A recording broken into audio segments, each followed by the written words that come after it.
Okay,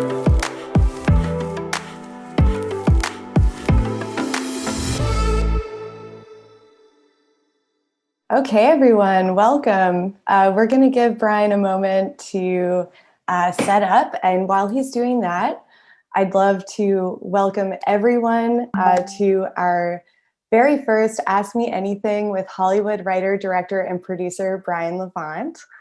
We're so excited to chat with Brian today about his plethora of experience and knowledge of the film and TV industry.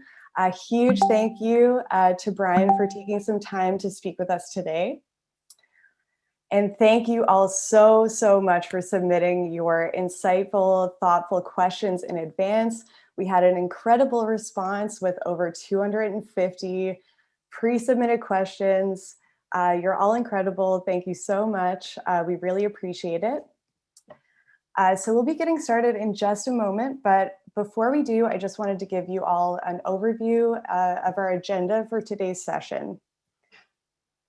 So I do have an update for you all about Celtx itself, so we'll begin there.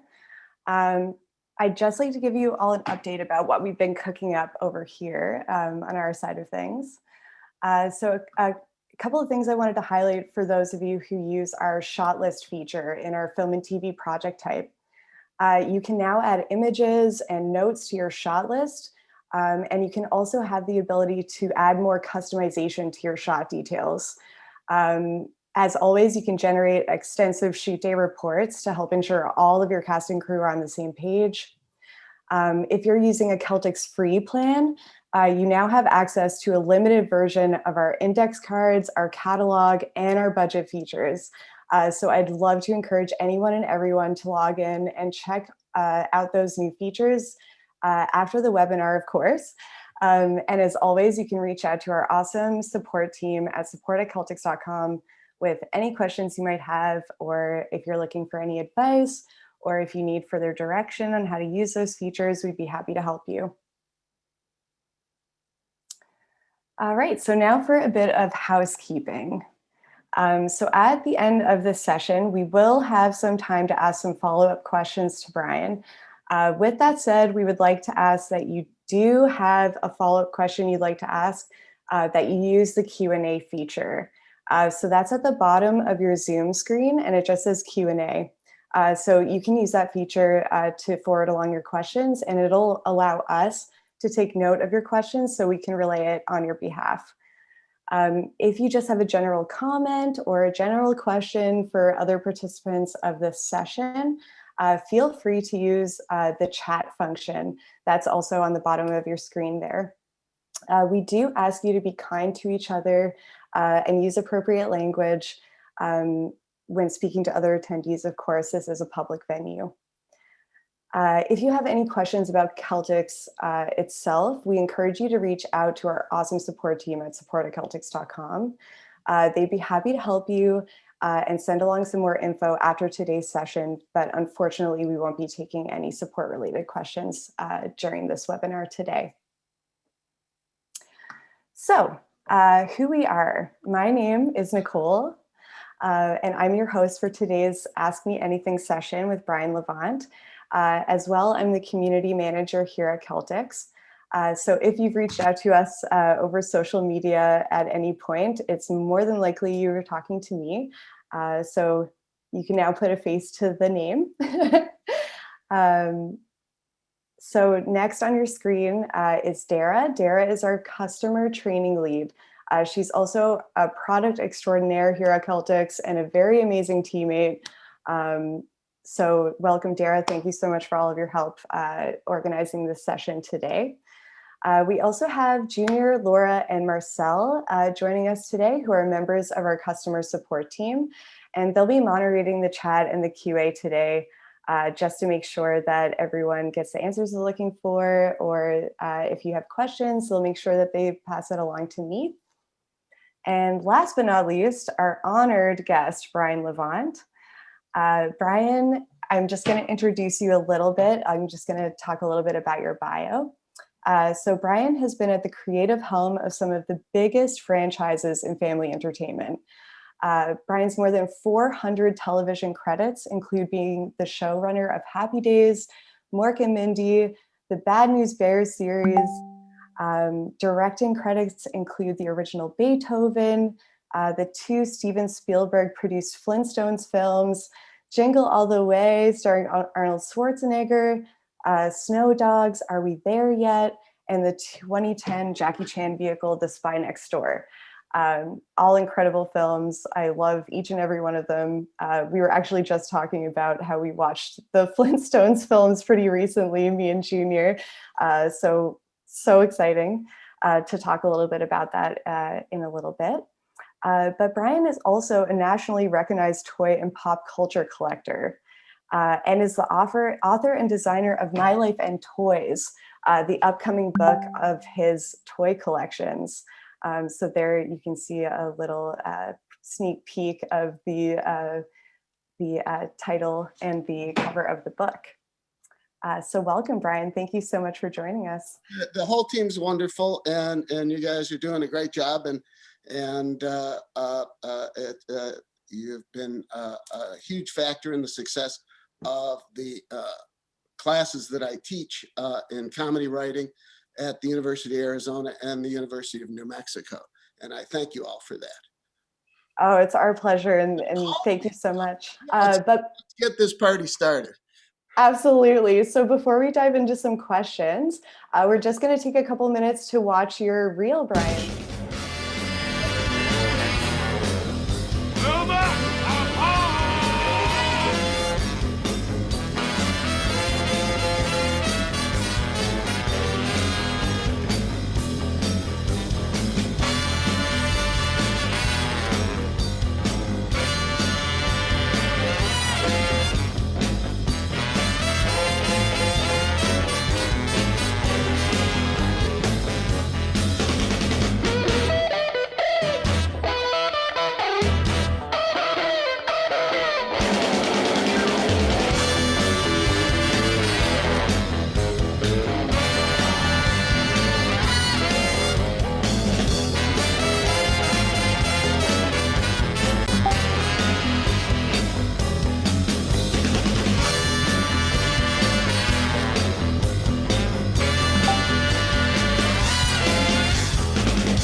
All right. So I'd like to start by asking you some questions about getting started in the industry. This was one of the more popular questions Right. that we received. So to kick it off, do you have any advice for film students looking to get into the industry? More specifically, is school necessary to get started in the industry? And if so, or if not, sorry, are there ways to work around it? Well,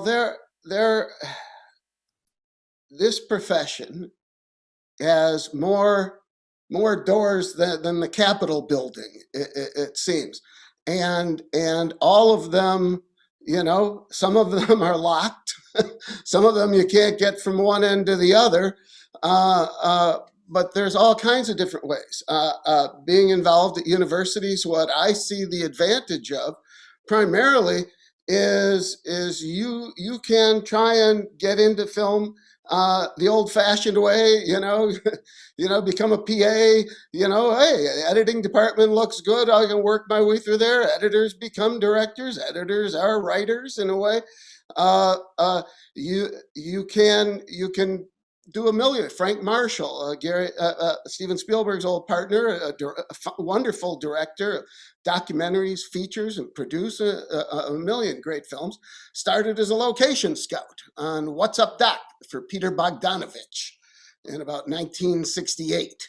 Um, there's so many different ways. But at film school, you're going to get the opportunity to learn to edit electronically, to light, to operate a camera. Much easier today than when I was in film school, which totally discouraged me from directing because I couldn't even load a 16 millimeter camera with real film. I had trouble with Super 8, for God's sakes. But you have all the advantages to learn all these different techniques and skills and give yourself time to develop them. I see particularly at Arizona that the quality of the work is improving annually. That people are getting better. They're learning to speak the language earlier. They're starting early. I know an 8-year-old who's making videos with a program on an iPhone, editing, putting music on it, putting titles on it. You know, eight-year-olds didn't used to be able to read, and and but this speaks to the greater point of how are you going to develop your talent in a film school opportunity, and the even in film school the ability to graduate making a substantive short is limited. The funnel, the funnel starts, but the good news is it's a big funnel, and the world is changing tremendously from when I started, and especially in TV. There are so many more opportunities than there used to be. In the past 10 years, now I believe there's over 480 scripted shows in production. There were half of that 10 years ago. Unscripted documentaries. The length of projects. When I came into that, everything was get to the 100 episodes in TV. Get to the 100 episodes in TV. And Blockbuster was still Gone with the Wind or Ben-Hur, not what we consider a contemporary Blockbuster. Everything's changed, but with all the streamers, there's more opportunities, but yet it's still very difficult to get in the door. So how are you going to get in the door? There are so many ways today that you showed me some of the questions, and a lot of them were, how do I get my script to a studio? How do I get to a script to a studio? Well, you probably won't, but you got to look at what the studios are today. That in 2019, last year wasn't a real year, there were 775 feature films released in North America. Of those, the studios, the major studios, and wait, I got a list here. Disney, which still encompasses Marvel, Lucasfilm, Pixar, Disney Animation, made 16 movies, released 16 movies. Warner's 13, most of which were co-financed with private money, didn't even risk their own money. Universal 14, which encompasses DreamWorks, Illumination, Focus Films, 14, Fox, 15 with Blue Sky Animation and everybody. Sony, 12, although they're classics and screen gems, their independent division put out another 18. But MGM and UA, 15. Paramount, 9, which also includes Nickelodeon. Lionsgate, 7 of their own and distributed for other people like CBS Films, Millennium, and stuff like that. But, you know, so it's 1/7 of the films that are going out there. And where are the rest coming from? They're independently made and financed. And you know, I know people who have spent years raising money to make their movie. And they've done it, by and large. They've done it. They don't always get the results that they wanted, but they did it. And if your goal, it depends, what's your goal? You know, you want a beach house in Malibu? That's it. I've been worked steady for 40 years plus in the business, right? I don't got a beach house in Malibu. My lawyer has a beach house in Hawaii. So maybe we should all recalibrate what we want to do with our lives. But, you know, can you have a wonderful life doing what you love and being creative? That if that's the goal, then there's a lot of ways to skin the cat. And if you're a storyteller, the most important thing is to get your ideas out there.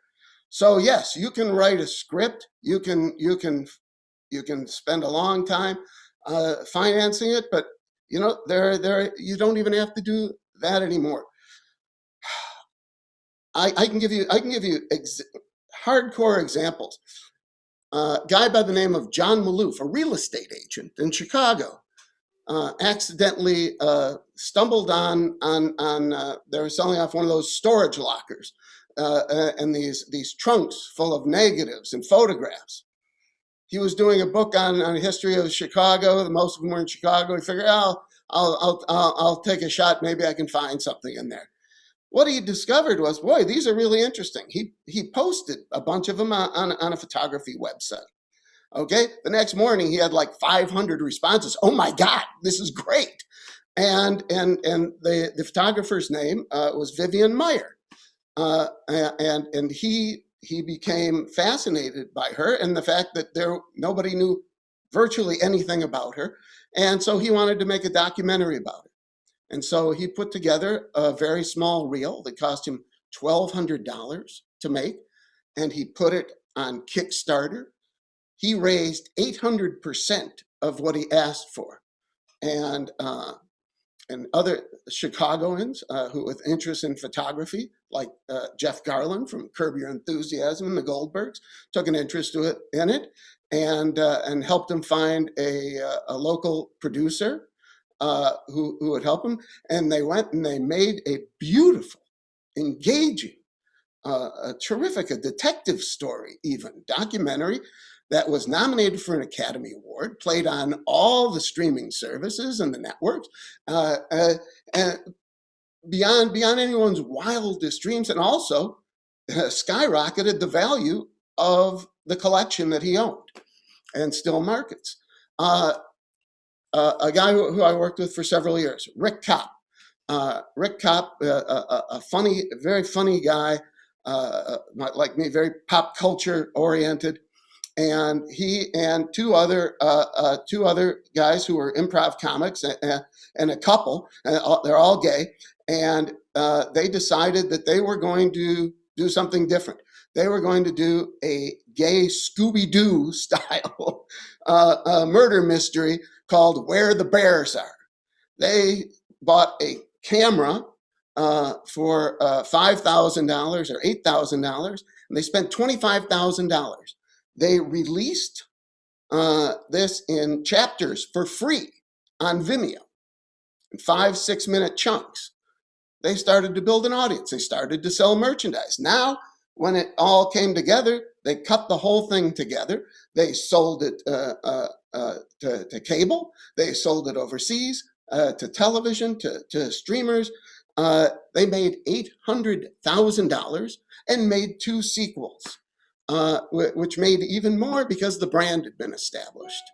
I was reading about Wayne Wang, a very successful independent filmmaker, who today, you're seeing a huge rise in the awareness and quantity of films by minorities and searching for minority talent and voices. CBS, for example, says by 2025, 50% of their shows will be created and run by minority talent. These are huge steps forward. Anyways, when no one was making Crazy Rich Asians or anything, he spent $22,000 and made Chan is Missing in San Francisco. It took him like a year and a half or something to do it, shooting on Sundays whenever everybody was available, and launched a wonderful creative career and made money doing it. We all remember the Blair Witch Project, the found footage. They created not only a sensation and a huge, that was $100 million film that cost $63,000 to make. These things are totally made outside the system. There's no studio in there until the studio DVD division buys the rights. So there's so many ways to attack this. And you say, well, okay, I just want to sell my screenplay. Fine. Okay. I was curious. I just Googled screenplay competitions, and there are not dozens, but scores of them. And, the old axiom, well, you can't get a job unless you have an agent, can't get an agent until you have a job. Well, maybe you could get an agent if you say, well, look, I was a finalist in this screenplay competition. I was in it. I won it. You can also, how else would you look to finance your own stuff? If you can't finance a film, though, maybe you can finance a trailer and show what great stuff you're going to do, and maybe you can on Kickstarter and other services or private equity, going hand to mouth. I've heard of people who've made films. They just kept applying for credit cards. They'd get them and they'd run them up to the max and on to the next and figure, this will pay for itself. Sometimes it doesn't. These things explode. And let's say you make an independent film. Okay, how many films do you think were submitted to the Sundance Film Festival in 2019? Again, 2020 doesn't exist, guys. I hate to say it. Where was I? I actually have those. Okay, so here we go. Sundance. There were 1,377 submissions domestic. From overseas, 2,241. Of those, 112 were shown in competition. And of those, 32 sold. Now, but once again, you're counting on the man to come and carry your water. I mean, there are different ways. Louis C.K., right before he became disgraced, made a show out of his own pocket. Obviously, he has some money, and then just sold it online on his website that you could watch 13 episodes for $4.99. Okay, if you have a subject that will interest people, figure out how to find them. Social media is an amazing thing today for, that film studios are so highly dependent on it now. I think is a pretty good indication. And if they can do it, anybody can do it. I mean, I see people who are influencers, which is another way to sell your ideas.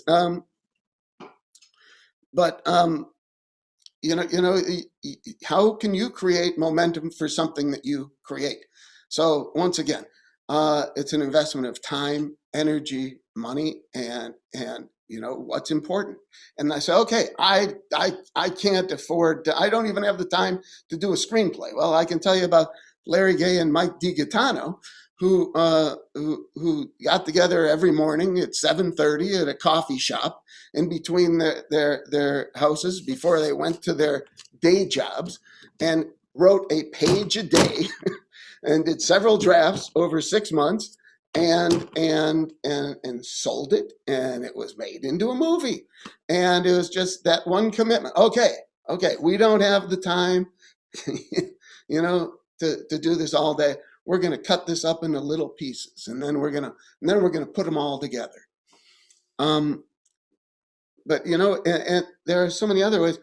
The buzzword in Hollywood today is IP, intellectual property.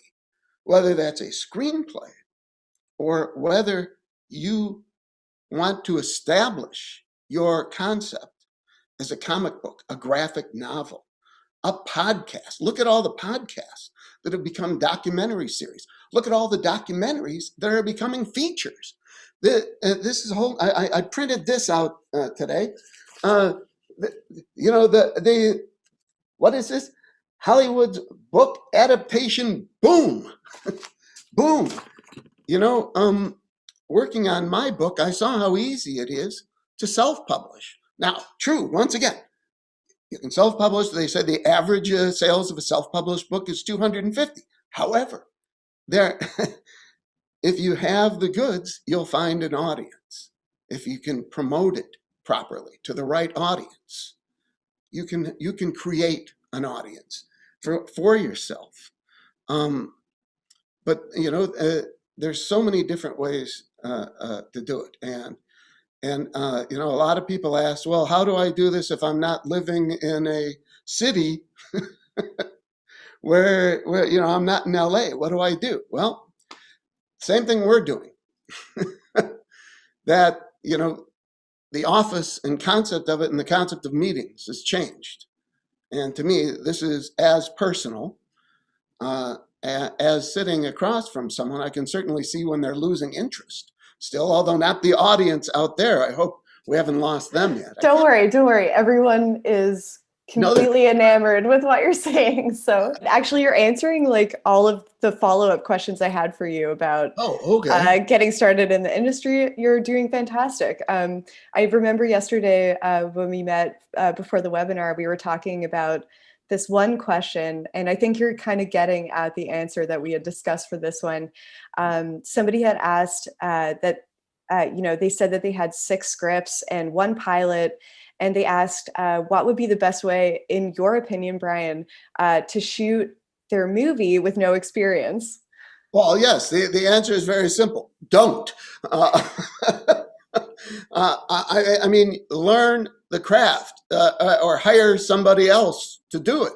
But it's great that you have this kind of output and desire, but don't sabotage yourself by biting off. And now there's always, we can always all point to Citizen Kane, that Orson Welles had, never made a movie, and, put ceilings and sets and deep focus and lighting and different storytelling technique, which if you watch Mank, you'll understand where that came from.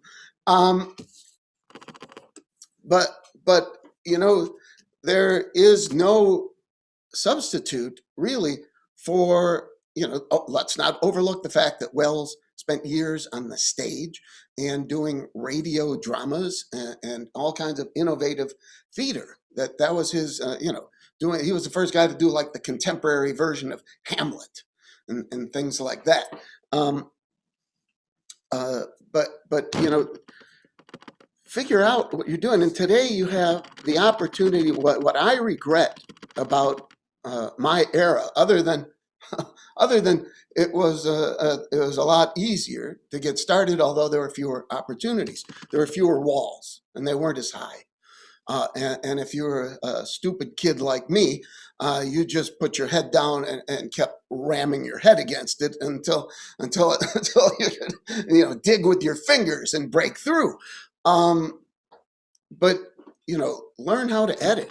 I mean, when I was starting, once again, we were still using glue to put frames together. When I was in college.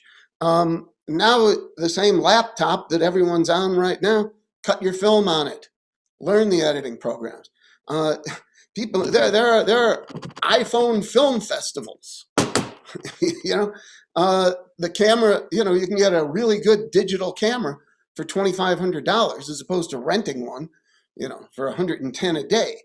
But learn to light. I mean, learn to edit sound. The things I never learned, and depend on people for. And mind you, I love collaborating with writers. I love collaborating with editors and with sound people. Visual effects people, less less imagination, more computer oriented, more tech. But there's so many different crafts that go into making something, and people have, like James Cameron always cut his own films. Soderbergh shoots a lot of his own stuff. I think it kind of detracts from the directing job, but if you have those skills, you don't need to funnel your ideas through someone else. And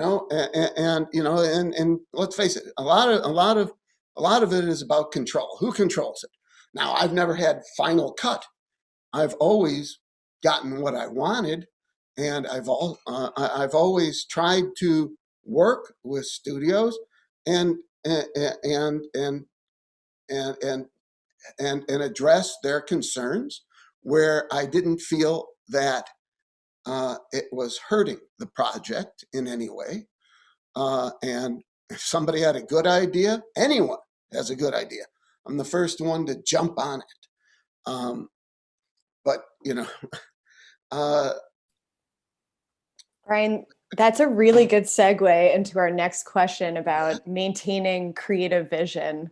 Um, you're right. Well, that's tough. And obviously, the more you do, you can do whatever you want on paper. Once it becomes somebody else's, I did most of my writing. I done a lot of writing in movies, but mostly rewriting and stuff, and a lot of it, and a lot of the originals didn't happen because I was trying to use my original writing to kind of break out of the box that I have put myself in very comfortably, which is big comedy, family oriented, fun, very visual, monstrously sometimes overdone comedies, and try to do more independent things. But I couldn't do to my own scripts what I do to other people's. And basically you're taking the suit that they constructed, and you're tailoring it to your vision and your build. And that's a difficult thing, and I think every project I've ever done, there's always been one person, usually from a studio or production company or somebody, who makes your life absolutely miserable in the middle of the most wonderful. The Flintstones was an exception because everybody at Amblin was Spielberg, down to the guards at the gate, incredible, talented, smart, energetic, supportive. But you get into other places, and there's a brand of people who roam these halls. And I heard the expression first about 35 years ago, and I hear it a lot more all the time now in politics, that there are people who walk around with cans of gasoline to start fires so that they can run in and put out the fire and be the hero. And I hate these people. But you got to realize, you got to take the good with the bad. But the studios, the studios, the studios.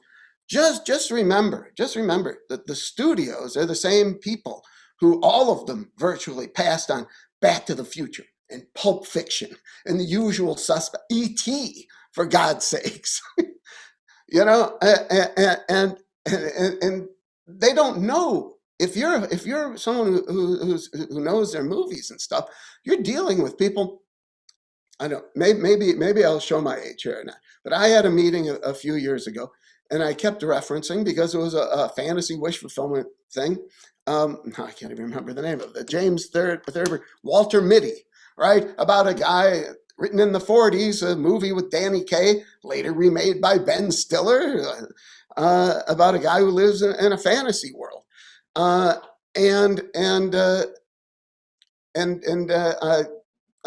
agent calls up later and says, "So, how was the meeting?" He said, "Well, I'm not sure. He kept talking about Walter Mitty, but none of us knew what it was." So, in the early 80s, a journalist sent out the screenplay for Casablanca to 227 studios and production companies to see what the reaction would be. 90 of them sent it back saying, "We don't take outside submissions," which means, for everyone should know, that they still took them for everyone else. But 38 of them said, "Well, it's a lot like Casablanca." And the rest of them, to their credit, like 25 actually caught it out of 10%, maybe, of people who are reading scripts to suggest what gets made at studios, and the rest didn't recognize the movie whatsoever. So if this gives you a picture of the people you want to entrust with your brainchild, your life, the most precious object your mind can create, know the perils and know who you're dealing with, and know that the studios aren't really interested in telling stories anymore. Louis B. Mayer is long gone and good riddance in a lot of ways, but today's movie studio is more concerned with feeding the ancillary markets. That's why Disney buys Marvel. That's why Disney buys Lucasfilm. Disney buys Pixar, so that it funnels their toy division, so it fuels their theme park business, like Jurassic World fuels Universal's theme park business on both coasts of the United States and overseas. And sell toys and videos, but the world's changing. It's pretty funny that streaming has caught the studios so by surprise. But then I guess Sony. So remember, Sony is the people who pioneered the transistor radio, the 8 transistor radio in post-war. It developed the Walkman, right? Where you could carry a cassette and even a CD and listen to it while you were walking, and it worked, and everywhere else. Instead of a stereo or something, that took a half a building, right? But they didn't think of the iPod. And here the studios were so entwined in their business model of movie theaters, and then the combination of movie theaters and DVDs, that they didn't see what the potential, and now they're all playing catch up very well, but with huge investments, and in turn, it's providing more opportunities, and they're taking more chances, and there's different storytelling forms. You're not just in the 1 hour, 13 episode, half hour, 13 episode business anymore. It's nice if you can make, do 10 a year for 3 years or something. But just remember, it's also, there's going to be fewer episodes that way overall. Networks orders have shrunk since I was a kid. There were 39 a year. By the time I got to the majors, most shows were doing 24. Happy Days did 27. And today, most shows are probably this year, with COVID and everything and the extra costs and time of shooting, we'll be lucky to do 18, maybe like young Sheldon, they'll squeeze 22 out of. But it's changing. And remember, so there are more staffs, but they're also trying to make staffs smaller. The Writers Guild of America, we should mention that you don't have to be a member of the Writers Guild of America, East or West, to register your scripts. You can just go to wgaregistry.org, and for a very low fee, you can register it and claim ownership. You can also do a pocket, it's not what's the other, a pocket trademark, which is you can send yourself a signed, registered letter, containing your material. And you can register outlines, you can register scripts, you can't register videos, I discovered. Actually, that which is the next thing I wanted to talk about was how, once you get in a room,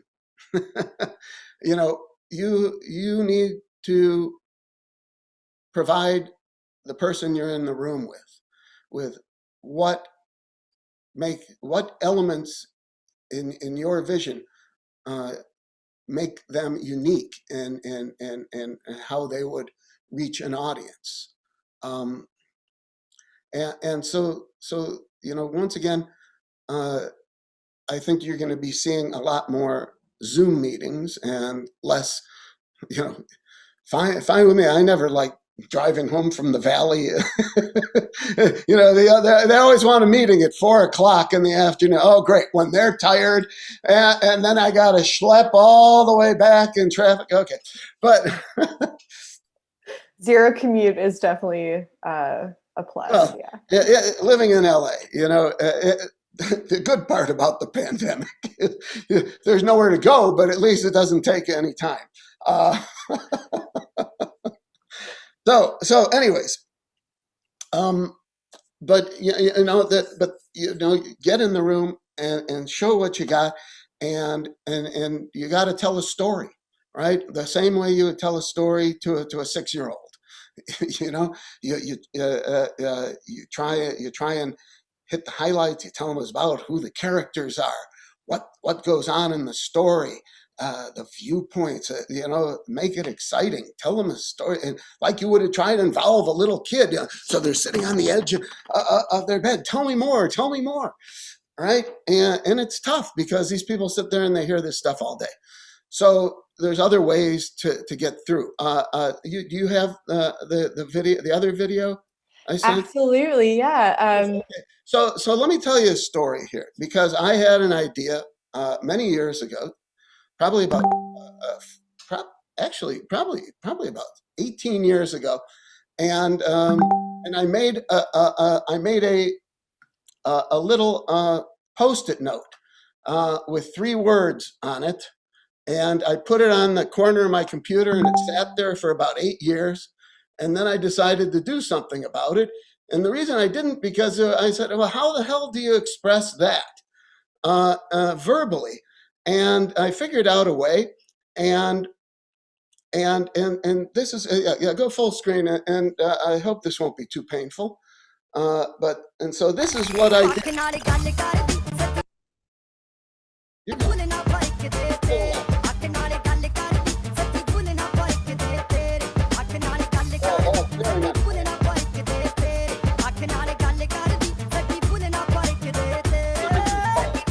Don't you just love a Bollywood musical?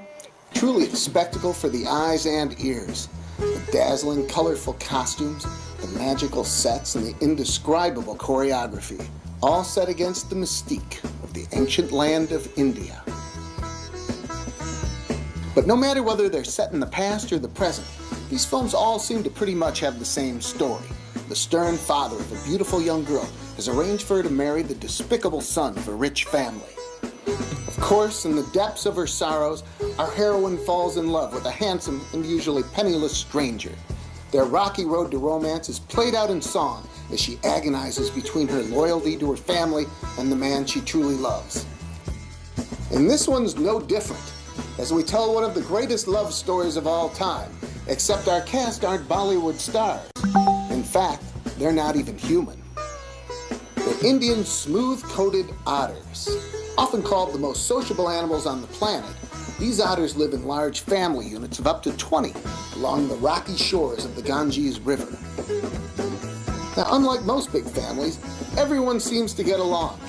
Maybe our world would be more harmonious if we had a group rubbing with all our relatives every day.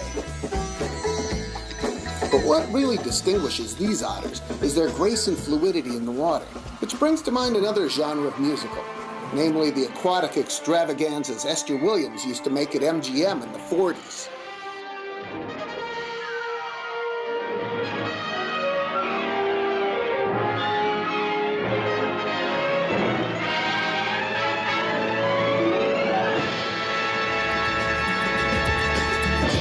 So what we have is a story that fuses a Bollywood romance with one of those MGM Technicolor wet dreams, in which two families of anthropomorphized singing and dancing otters decide to settle a territorial dispute by arranging a marriage between Saffron, the eldest daughter of the Shankar family, to Taj, the bumbling son of the Dilan. I think we get the idea. But when Saffron meets her betrothed, she immediately knows that she will.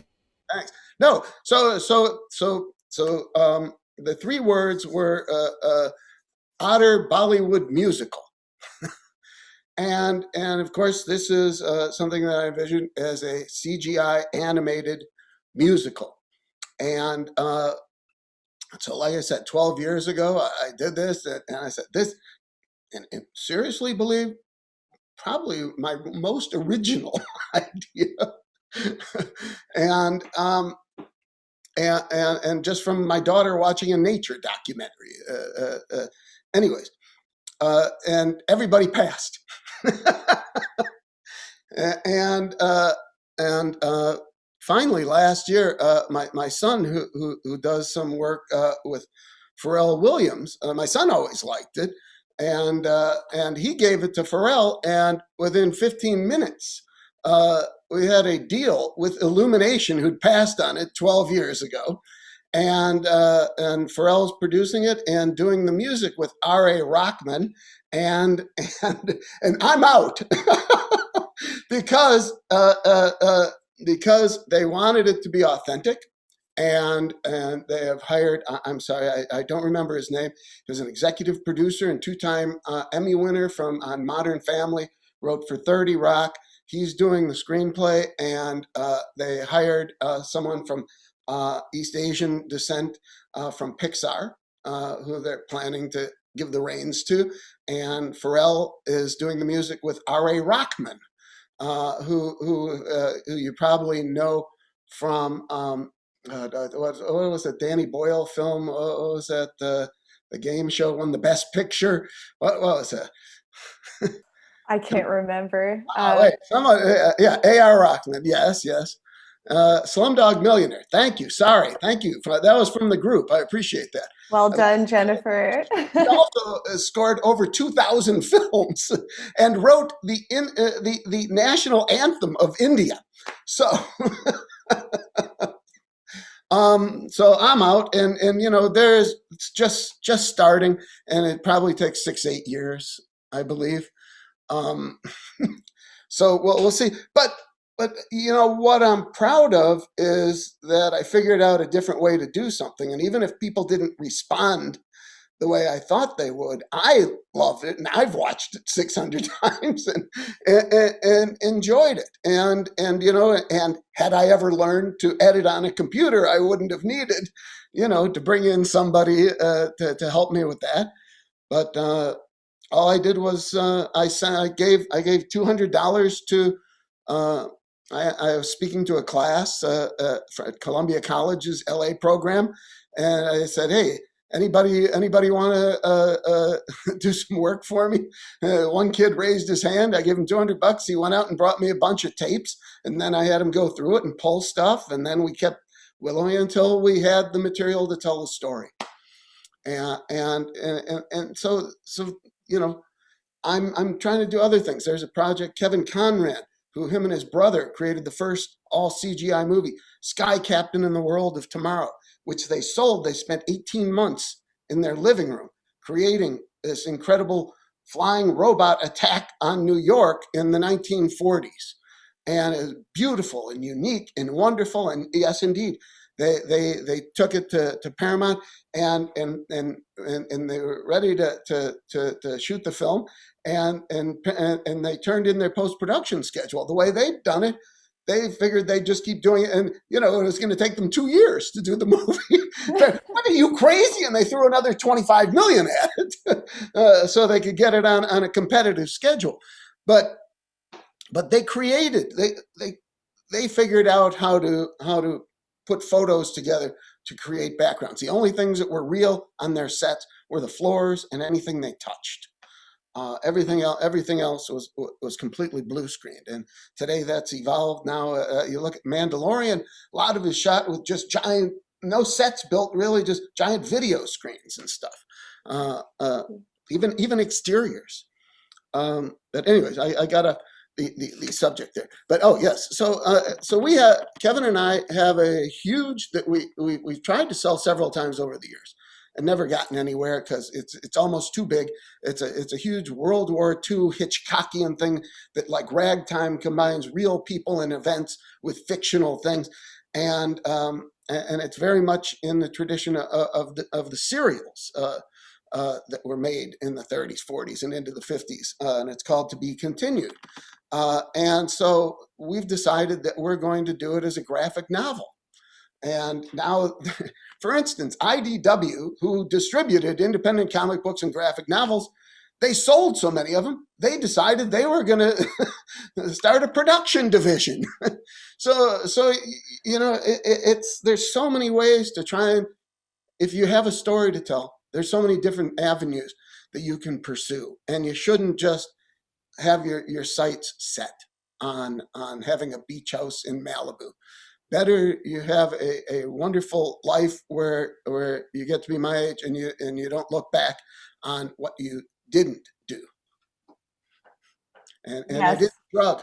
I sadly know people who existed on the fringes, just barely getting by for decades, and never seeing that it wasn't going to happen for them, and nothing was sadder, because it's a drug and you want more of it. And it's hard to resist. It really is. But there are so many. There's no disgrace in being a DP and editing and doing sound work. Not everybody's going to direct a Hollywood feature. At one point, I think there were, I think it was like 25% of all feature films were directed by, and this is going back a ways, this is the only stat I know, by first-time directors, and of those, only about 10% made a second feature. So, it's a funnel, but get in the mix. Absolutely, Brian. That is so insightful. Thank you so much for sharing saffron with us as well. Somebody had asked a creative way to pitch a spec screenplay, and I think that is a really, really good example to share with everyone. So thank you so much for that. And you actually just segued into our next topic of conversation. A lot of people are asking about becoming a director and what advice you would give to someone hoping to pursue directing as a career. And I know that you spoke a lot to getting into the industry, and it might be the same advice applies to becoming a director as well, but I didn't know if you had anything to add. Yeah, well, my first advice is just don't be a writer. Right? No, this is a lesson I learned from Gary Marshall, who was very important in developing my career and beyond, and providing me with the family I never had growing up.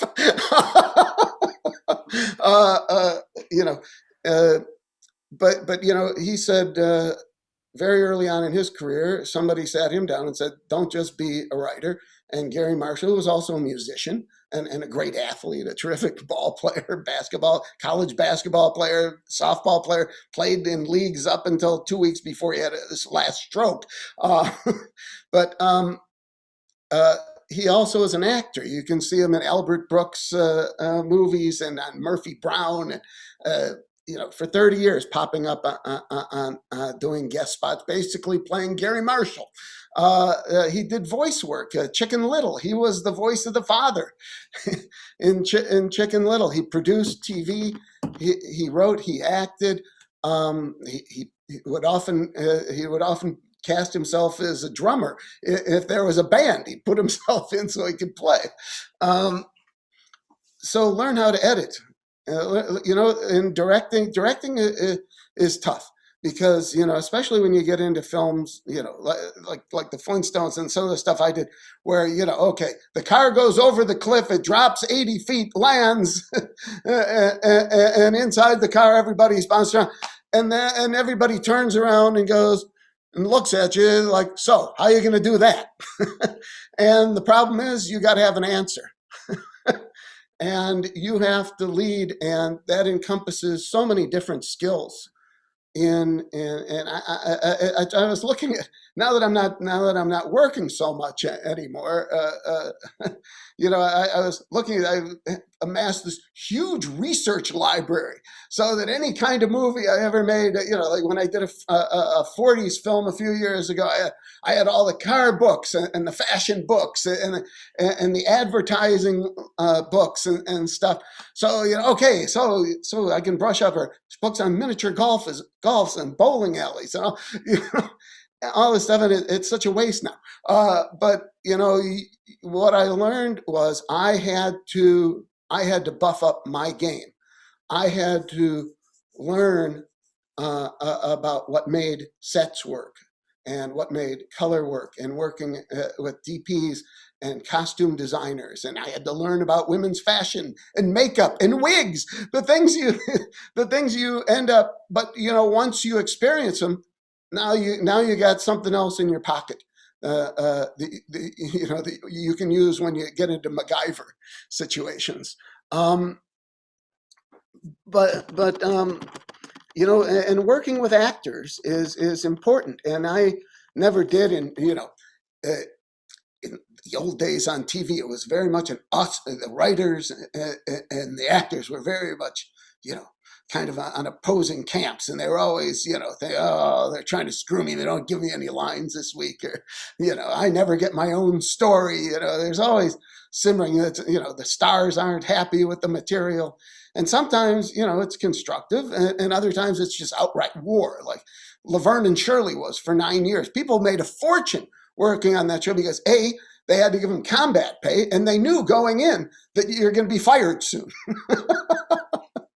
So becoming the ally of them is important, and letting people know that you're only interested. I think a lot of actors perceive filmmakers that they're only interested in pursuing their vision rather than getting the most that an actor has to offer. And I think that, and I'll be very honest, the actors and performers that I had the most success with, like me, came from sports backgrounds and stuff. Arnold, Jackie Chan, Cuba Gooding Jr. Cuba Gooding Jr., we'd break for lunch. He'd start jumping rope, right? You come back 48 minutes later and he's still jumping rope. And Ice Cube, as a high school football and baseball player, and people would never expect us to get along. But we shared a lot of the same qualities. As you go in there and you put your head down and you bowl through it. I did not do as well and lost a lot of movies with meetings with actors who didn't respond to that kind of philosophy, to that kind of let's make it up. If it's not working, we'll fix it. We'll find something new. Steve Martin, people like that. They wanted somebody who would be more deliberative and thoughtful, but coming from a comedy background where you're training yourself to constantly come up with better, funnier, more, and trying to physicalize that in directing, not just making it a verbal process. That's not a good process for some people. for some people, it's great. And now, when Beethoven, I was not the original director of Beethoven. I came on, they got rid of him. I won't go into the whole story, but it's not good. But, and Ivan Reitman said to me on the first day, he says, if it's not working, fix it. And luckily, here I am with Charles Grodin and Bonnie Hunt and Stanley Tucci and Oliver Platt and Dean Jones, whose movies I grew up watching, and a bunch of great kids. And basically, I would say half the movie was made up on the spot. Just, work it out in rehearsals and just do it. And yeah, I had to. I didn't have any prep, so. So what else? What else? Do people have anything else they want to? Yeah, so we have tons of questions coming in. We're coming up on an hour. We're gonna try and clue up in about 15 or 20 minutes or so. Everyone's bored. But we'll get to a couple more questions. So there was a question, somebody asked, what are the main ways that you find writing a screenplay differs from a TV show? You had a really great story about speaking to Ron Howard. Oh, well, it's true. Ron Howard, who I did Happy Days with and played softball with for years, and my first film, Problem Child 2, Audience Zero, was produced by Ron's Imagine Films. He called me up before we started to say good luck, which was really nice. And I said, so any advice? And he goes, well, yeah, just remember this. In movies, I don't think story's that important. And if you get in trouble, all you need is a master and 2 singles. And that was it. So TV, I think story drives everything. Although some people say character drives everything, because but the characters are responding to the story. Therefore, the story leads. I don't know if I agree with Ron about the story isn't important. It's not. It's what Hitchcock used to call the MacGuffin, the thing that links the events, that tries to provide a goal, but you aren't necessarily using it like a rope.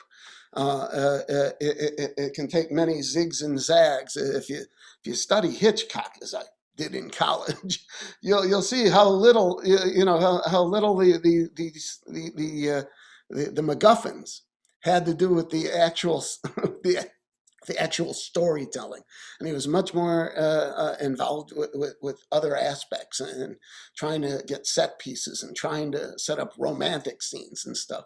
But they were all, and I've always ascribed to the Hitchcock theory, by the way, of they said, what are your films are? My films are about ordinary people in extraordinary circumstances, and that's one of the things I've always looked for in material, because I think people want to see ordinary people in it, and then you end up with Arnold Schwarzenegger in a jet suit.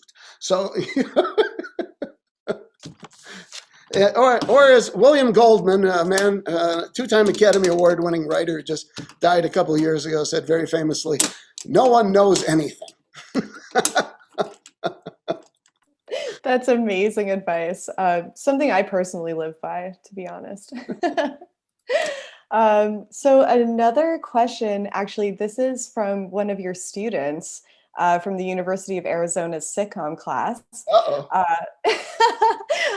They ask, on Instagram, you have shared some of your collection of film memorabilia, and I'm sure everyone has noticed Brian's background today is some of his collection.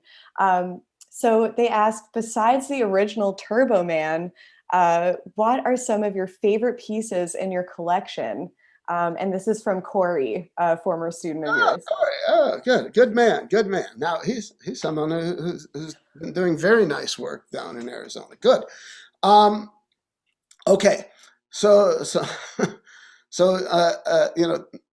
collecting toys is by hobby, I guess you could say. Although it's really more than a hobby, it's kind of like the fuel that drives a lot of my creative work. And if please follow me on Instagram at Brian Levant. You post all my. Eventually, we'll get them all 8,000 or 9,000 up there. And if you want the book, easier and cheaper to get it through me when it comes out. So at Brian Levant on Instagram. But you know, and you know, that my Flintstone collection helped me get the Flintstones job, because Spielberg, you know, is sitting there with his sunglasses eating lunch while he's shooting Jurassic Park, meeting with me, and I'm talking like this. And then I pulled out a Polaroid, mind you, of my Flintstone collection, which at that time was about 30 not unusual pieces. And then he lit up. And then he decided in that moment, I think, that, aha, here's the idiot who's going to take the rap for this one. And seriously, it was a great experience. And you get to, you know, this is a talking, it no longer speaks, but a talking John Goodman figure, with some movement and things like that. And you know, a lot of the costumes, for instance, in the Flintstones, like, I don't know if you remember, Fred had a zebra striped outfit that he wore to work. I found that in a Flintstones paper doll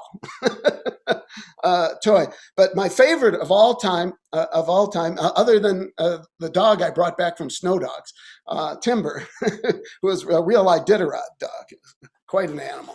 But the third episode I ever wrote of Happy Days was called Our Gang.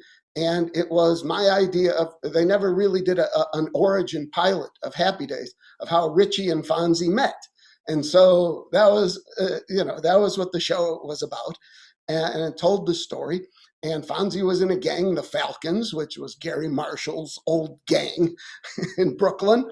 And at the end of the season, you know, they had Falcon jackets. They were black, nice baseball jackets. And I said, can I have one? And I wore it for years and years until the pockets wore out. And then about 15 years ago, all of a sudden, this shows up, the figures collection. There is Fonzie in his Falcons jacket.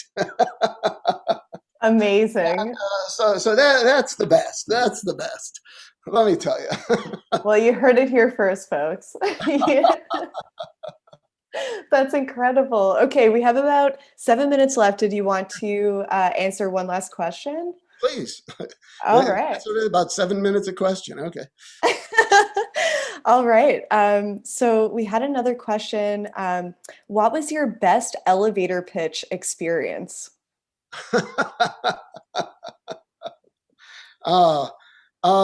Okay, well, one day I was playing pinball in the Amblin game room, and Mr. Spielberg walks in to see Stephen Ross, the former head of Warner Brothers. His wife had sent him a piano, and they didn't know what to do with it, so he said, put it in the game room, and he was coming in to see it, and I was playing the Star Wars pinball machine that Lucas had given him.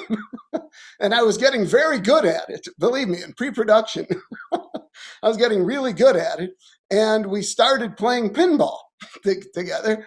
And so he says, so what else are you working on? And I said, well, I know this sounds crazy, but David Kirshner, who created Land Before Time with him and was one of the executive producers of the Flintstones, as he ran Bedrock Films, Hanna-Barbera's film division at that time.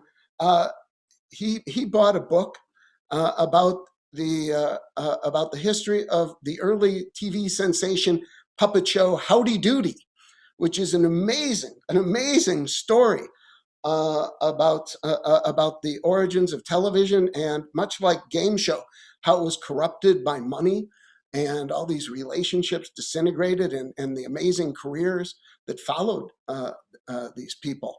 For instance, the guy who was fired in 1951 as Clarabelle the Clown resurfaced 5 years later as Captain Kangaroo. So, and so at the end of two balls of playing, he said, "We'll do that film."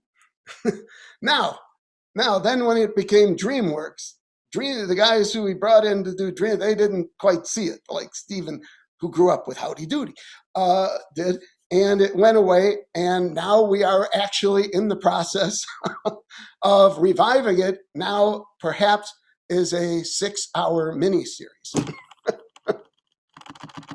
Amazing. What a great story. That's so cool. Yeah, but now here's the other part, though. I tried not to beat him too bad, so he wouldn't get discouraged. I literally let one go down the middle, and oh shoot. Now I was real good at getting to the Death Star. That's where all the points were. Absolutely. Oh, that's so cool. Thank you so much for sharing all of that, Brian. Thank you so much for your time. Thank you so much for answering so many questions. Unfortunately, we're not going to get a chance to ask any follow-up questions today, but we have recorded them all. So maybe, Brian, if you're up for it, we can send you along a couple and try to get some answers to some people. Sure, we can do it again in 6 months. Beautiful. That sounds excellent. Yes, I super enjoyed this. It was so much fun. Did I mention Simon Egg? Just, I mean, I started submitting jokes to TV shows when I was 8 years old, and I was making movies by the time I was 10, had a TV show at 16, and was in the Writers Guild at 23. There's a kid who was on there today who contacted me 2 years ago to be on his podcast and sent me a screenplay. And the first thing I said was, well, you got to get on Celtx and learn how to do it right.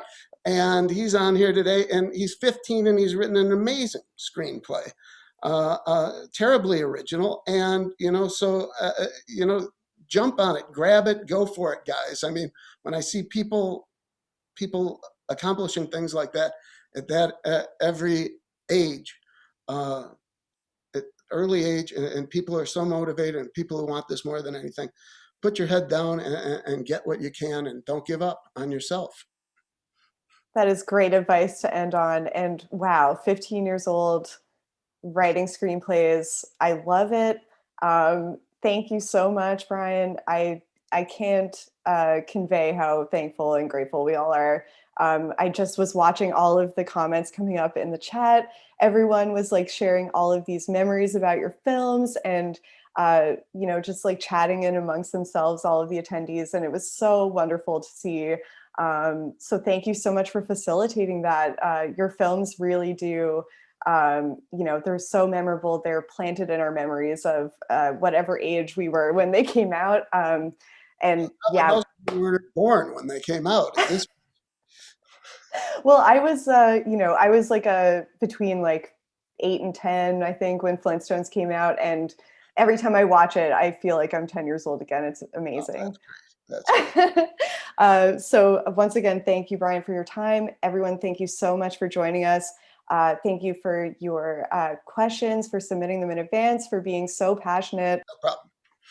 All right. Thank you so much. And with that, we'll finish up the session. Thank you, everyone. And good night to all. Thank you for coming.